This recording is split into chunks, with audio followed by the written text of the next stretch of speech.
I pledge allegiance to the flag of the United States of America and to the republic for which it stands, one nation, under God, indivisible, with liberty and justice for all.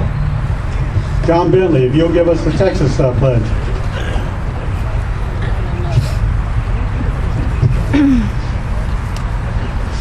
I know I've been to several events in the last 2-3 weeks, and they were passing out deals with the Texas Pledge, and I thought, here's all these folks that have never heard it.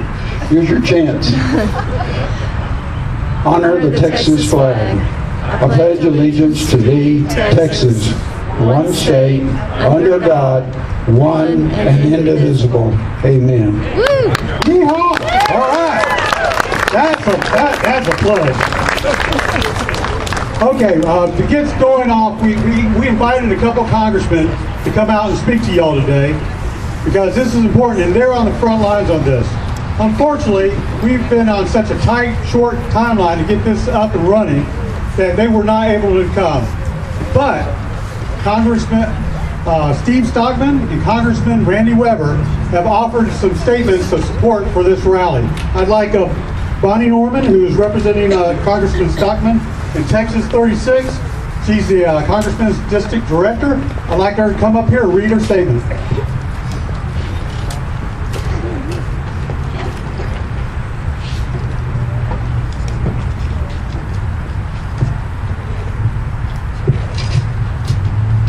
Hello, and thank you for inviting us here today. As said, Congressman Stockton was not able to be here, but he wanted to make sure that you were aware of what he is accomplishing in Washington for our district and for all of Texas. So, I wholeheartedly endorse the February 23rd to 23 Day of Resistance and urge every gun owner and everyone concerned about civil rights and peace to call their members of Congress and urge him or her to oppose all anti-gun legislation. I would be here with you today, but I am happily celebrating my wife's birthday. The right of people to keep and bear arms is an unalienable civil and human right. An armed populace is the reason the United States is the world's oldest and most stable democracy. The purpose of the Second Amendment is clear.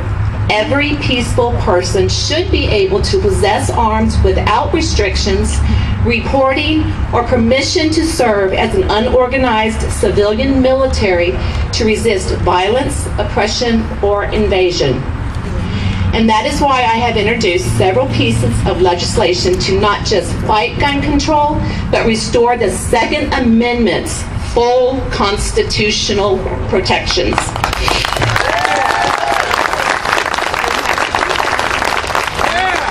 The Safe Schools Act would repel the federal government's failed, deadly experiment with so-called gun-free zones. Since their introduction in 1990, the number of mass shootings on college and school campuses has increased 500%. So-called gun-free zones have made our schools more dangerous.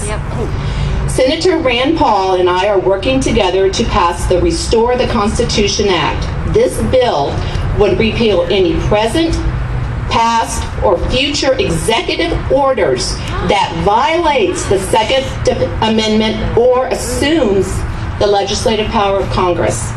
It would stop Obama's anti-gun power grabs before they can even be signed. I have also introduced the Veterans Second Amendment Protection Act, which would stop the gun grabbers' plan to strip peaceful veterans of their right to keep and bear arms just because they once sought counseling. Under this bill, no veteran can be denied a gun without going through the courts and under due process of law.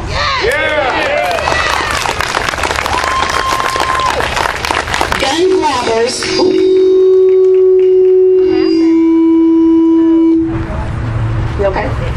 Gun grabbers plan to use a broad, vague definition of mental illness to strip millions of mentally healthy people of their gun rights, and they are specifically targeting veterans. And that's just my first few weeks back in Congress. There will be much more. But I need you standing with me. Please support my efforts to protect and restore the Second Amendment. The statistics are clear. More guns and more gun capacity in the hands of civilians leads to less crime and more peace. Women especially need to be armed, even if the official and repeated position of the Democrat Party now seems to be that women are mentally incapable of figuring out how to use a gun. I suggest they come to Texas and speak to our intelligent, empowered women.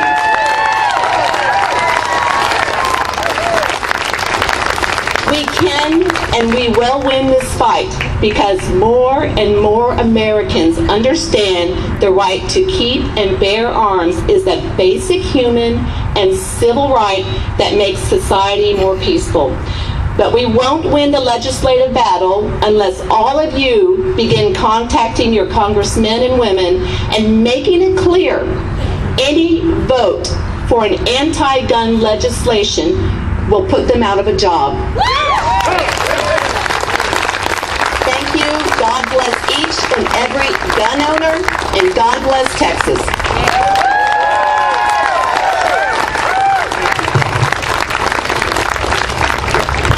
Hey, you gotta love that. I mean, any congressman who can get Ted Nugent in the Capitol during the State of the Union address, we gotta love that guy. Next up, we have council member Jerry Bentley. She's on the League City Council. She is going to get up and read a brief statement penned by Randy Weber, our congressman in this district. So without further ado, Jerry. Yay, Jerry! Yay, Jerry! Thank you all for coming out. This is an awesome crowd. Thank you very much. This is a message from Randy Weber. He's our newly elected District 14 representative. He took over Ron Paul's seat, and he left a message for all of us today. As Charlton Heston once said, you can take the guns out of my let me start over, sorry. You can take my guns when you pry them out of my cold dead hands. That's right. Texas has a long history of standing up and defending our freedoms. This is not about to change without the Second Amendment that we have no other rights. This day of resistance is a reminder for all the brave men who have died to protect our rights. Throughout the generations, brave men have fought and died to keep America the land of the free. Now it's our time to keep the banner of freedom held high, and it's our turn to make sure that future generations, can enjoy this privilege. Restricting the rights of law-abiding citizens only restricts their ability to protect themselves, and it will no way deter those who are completely outside the law. What the President and the Democrat-led Senate don't understand is that guns don't cause crimes any more than computers cause pornography. Government needs to get out of our lives. I like that too. Government needs to get out of our lives and let us decide how to live and protect our own families. As a proud Texan and strict supporter of the Second Amendment, I stand with you in support of the right to keep and bear arms. I will fight to protect our rights and resist any attempts that would erode the Second Amendment rights in Congress. As the President is a liberal friend trying to take our rights away and needs to remind them that the power of the United States does not come from the federal government, but from we, the people. In order to keep the United States strong, Washington, D.C. has to stop getting its own way. Thank you.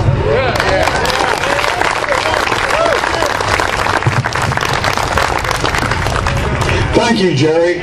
You know, she's one of those people that if she doesn't work for the Clear Lake Tea Party, the Clear Lake Tea Party doesn't work. We thank her a lot. Oh, excuse me.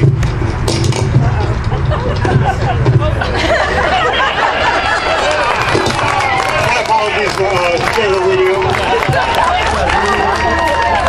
Oh, I'm sorry. We have water over on our tables if you get thirsty, so please help yourself. Next up, we have Dustin Stockton.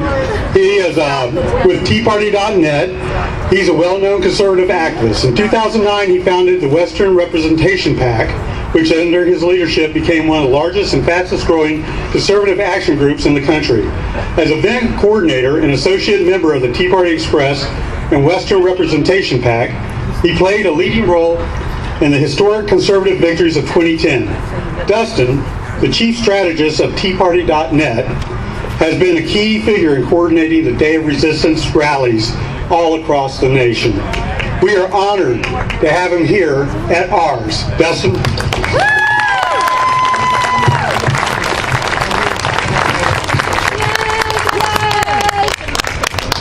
I want to start by saying what an incredible privilege it is for me to be able to come up here and speak with you guys. The Day of Resistance was just an idea I had after watching the amazing Gun Appreciation Day rallies, where people turned out all over the country to demand their rights and to stop being bullied by the people in government, whether it's in the state government or the federal government, who want to come in and tell us what we have to do. And I was incredibly humbled to watch those things and a little jealous that I didn't know that they were happening. And so I wanted to recreate it. And so I had the idea for Day of Resistance. But I didn't make this happen at all. People like the Clear Lake Tea Party. There's 125 rallies across the country just like this one, where people are standing up and talking with each other. And that process is so important, because the process of getting out behind your computer screen or from behind the television and coming out and meeting with each other, you realize that there's nothing to be afraid of from the people who are here today. There's nothing to be concerned with. You are good people.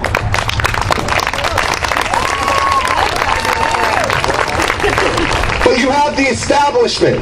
And it's not just Democrats, and it's not just Republicans, and it's not independents, it's not just the media, it's all of them. They want to portray you as a threat, as a violent threat, so that they can bully you, so that they can take control of your lives, come into your home, tell you what you need to defend yourself with. I think that's BS, and I'll hold my tongue as much as I can. You don't have to be a perfect person to participate. You do not have to be, they set this standard for us to be an activist, to go out and speak our minds and to take control of our own lives. And they set this standard and they bully people by making fun of them because they're not the greatest public speakers. Or they bully them because they don't look like the media thinks they should look. Well, I'm sick and tired of bullies, and I will promise you this. If you stand up and speak, the people who are in this crowd right here, they'll have your back. And they won't listen to the bullies. They won't join in the catcalling. They will stand beside you, and I will stand beside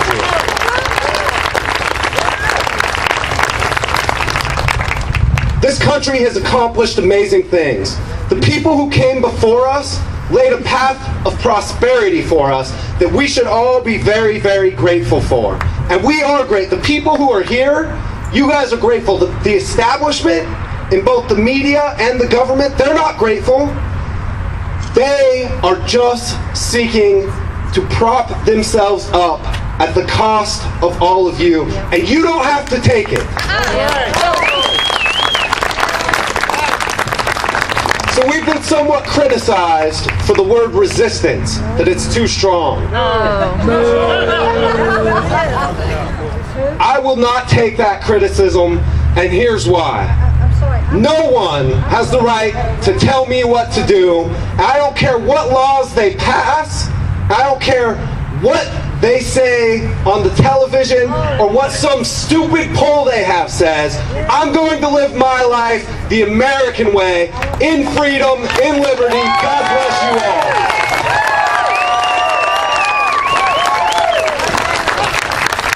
Wow, that was pretty good, folks. These are the guys who are looking after our nation. We try to do what we can for our little patch of paradise called Texas. they're looking out across the whole United States for us. So I appreciate that. Thank you, Dustin. Next up, we have Matthew Boyle. Matthew is an investigative journalist for Breitbart News Network. He's based in Washington, D.C. From early 2010 to late 2012, he worked at the Daily Caller. Originally, he's from Massachusetts. Boyle has lived in Idaho, Minnesota, Florida before moving to D.C. He is the one who is, Eric Holder says is his worst nightmare with the reporting he does. Let's give it up for Matthew Boyle.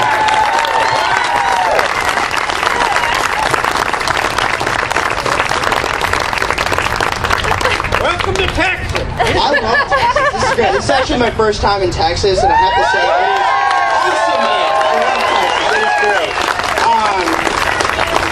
To put it pretty simply, we're in pretty dire times right now. It's not looking too good out there.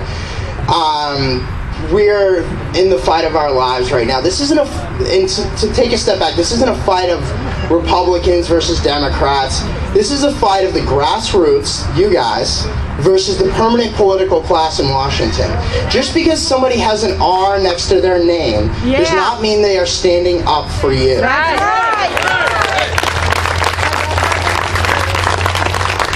Now, I wanted to read a quote from then Senator Barack Obama. In 2008, he said, at a campaign event in Lebanon, Virginia, he said, quote, "You've heard it here. I'm on television, so everybody knows it. I believe in the Second Amendment. I believe in people's lawful right to bear arms. I will not take your shotgun away. I will not take your rifle away. I won't take your handgun away." Liar. He's such a liar. Well, what's he trying to do right now? He has proposed a plan that is going to do just that. Now, why is he doing that right now? Because that's what he's always believed, and we have to understand that. One of the things that he and his political advisors do, and this is something that you see the media do. The mainstream media is not interested in telling the truth, period. End of story. There is no discussion about that. People like Piers Morgan have given up on truth-telling long ago. But one of the things that they do, and this is, ironically, it's what they accuse us of doing. They twist the meaning of the Second Amendment, and they take it out of context. Essentially, they're selectively editing the Second Amendment. Let's read the Second Amendment so we know what it actually says. Quote, "A well-regulated militia being necessary to the security of a free state, the right of the people to keep and bear arms shall not be infringed." Amen.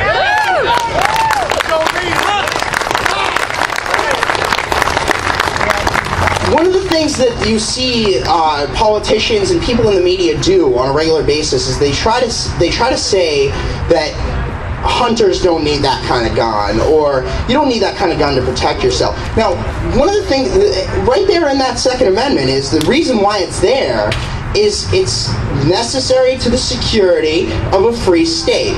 The reason the Second Amendment is in the Constitution is, and this is my good colleague Ben Shapiro rightly corrected the massively incorrect Piers Morgan on this, is it's there because you're supposed to be able to protect yourself from your government.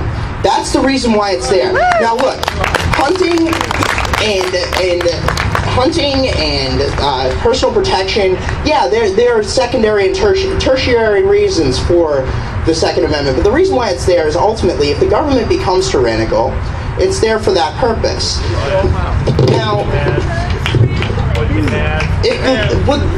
interestingly though, one thing that you don't see is you don't see the people in the media or in the left, they selectively edit that out of their arguments against your gun rights and against our gun rights.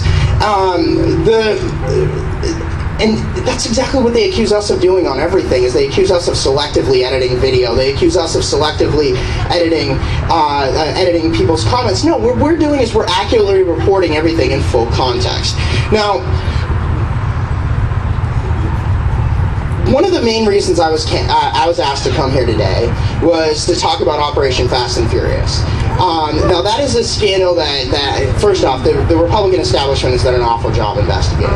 There needs to be a lot more push on that front. Now the President of the United States, this is the President of the United States, the leader of the free world, is using executive privilege to hide documents related to him giving what the left calls assault weapons to Mexican drug cartels. Okay, you can't make this stuff up. This is, if you thought of this for a movie, but ultimately, how can he talk about trying to take you guys, law-abiding citizens, guns away when he's giving them to the drug cartels? It doesn't make any sense.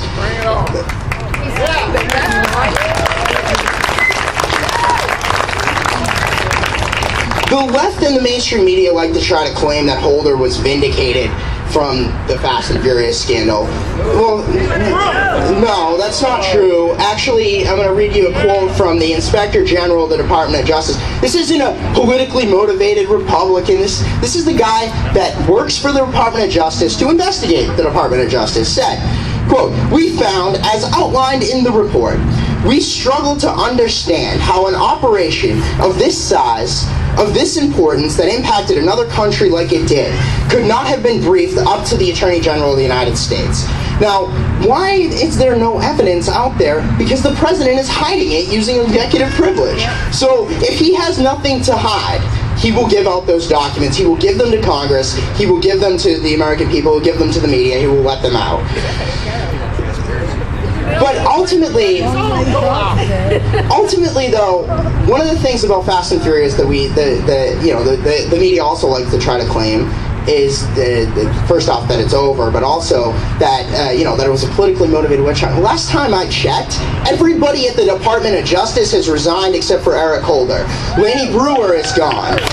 Tracy Schmaler is gone. She's the one who coordinated with Media Matters for America, the far left-wing advocacy group funded by George Soros to smear people like me, like Katie Pavlich, like my colleagues at Breitbart, like my friends over at the Daily Caller, and many other people out there. Dennis Burke, the U.S. Attorney, resigned. Ken Melson resigned. He was the head of the ATF. And so many more people have resigned. Now, Eric Holder's pretty lonely there at the Department of Justice. It's pretty clear he's the only one left. And,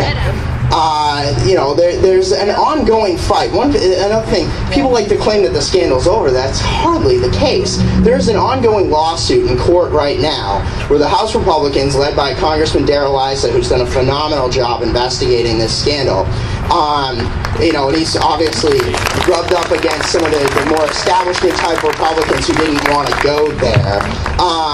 But there's an ongoing lawsuit, and ultimately, when it gets to that point, and the judge decides whether or not the president's assertion of executive privilege is constitutional or not, and all evidence in previous court cases suggests that it's not. So it's just a matter of time before we get there and we get the truth.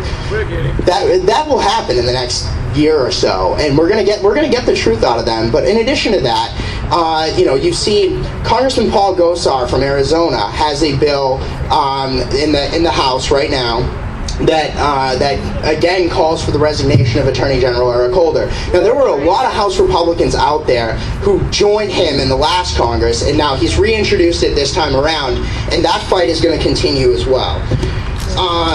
But ultimately, the thing that makes stuff move in Washington, by the way, I live in Washington and I'm ashamed of that, but I have to because there's not many other people there that are on the side of truth and justice.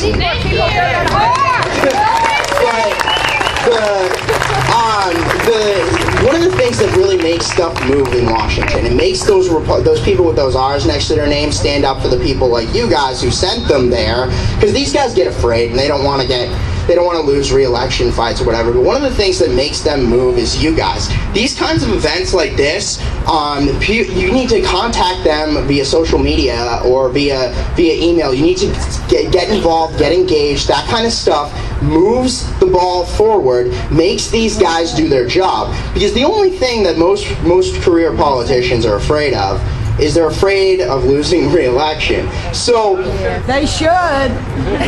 As long as you guys are out there and pressuring them, and once again, this kind of stuff, this is a start. But you know, the rallies like this are effective. You know, but ultimately, what it's going to come down to is how are you going to hold them effective after you leave here? That's going to be the key. You're going to need to get information out there. You guys need to contact me. You need to call other reporters out there. You need to get the truth into the hands of the people that can do something with it. Email me. My email is boyle@breitbart.com, or Twitter me, mboyle1, or talk to Dustin. Talk to other people out there that are fighting the fight, and find a way to get the information out there, because it's going to come down to a fight of the new media. Because, like I said, the mainstream media is not interested in telling the truth. Those poll numbers they cite, when they cite poll numbers that say Americans support gun control, it's a joke, because the reason why those polls are the way they are is because the media is misrepresenting the truth, which then in turn creates a difference in public opinion. But ultimately, the key here is that we need the grassroots. This is a fight against the establishment, not against just the Democrats, and that's something to keep in mind. But anyway, thank you so much for having me here, and I really appreciate it. Keep up the fight.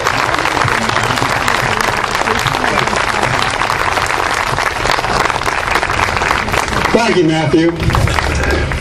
Sorry about that. Right. You know, when we listen to what we call the mainstream media, and we hear the lies that they say all the time, it's these guys, these young people who are out there trying to do the right thing, report the truth. That's something we're not even hearing anymore. You know, even on Fox sometimes, we go, what the hell did they just say? Yeah. Amen. We need to support guys like Matthew Boyle, like Breitbart News Service, any bloggers out there who have the courage to tell the truth and take the time to go do it and find out for themselves. I appreciate that. Let's give Matt a big hand.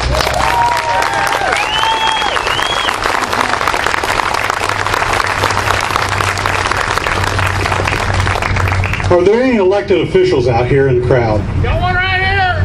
Hey Ken, pay attention. If you're an elected official, I'd like y'all to come up here to this microphone, say who you are, what your position is, because folks, these are the people you need to be talking to. If you're upset about guns, if you're upset about First Amendment, if you're upset about drones in the skies over your neighborhood, you need to be talking to your local guys as much as the guys up in Washington. Anybody else? Jerry?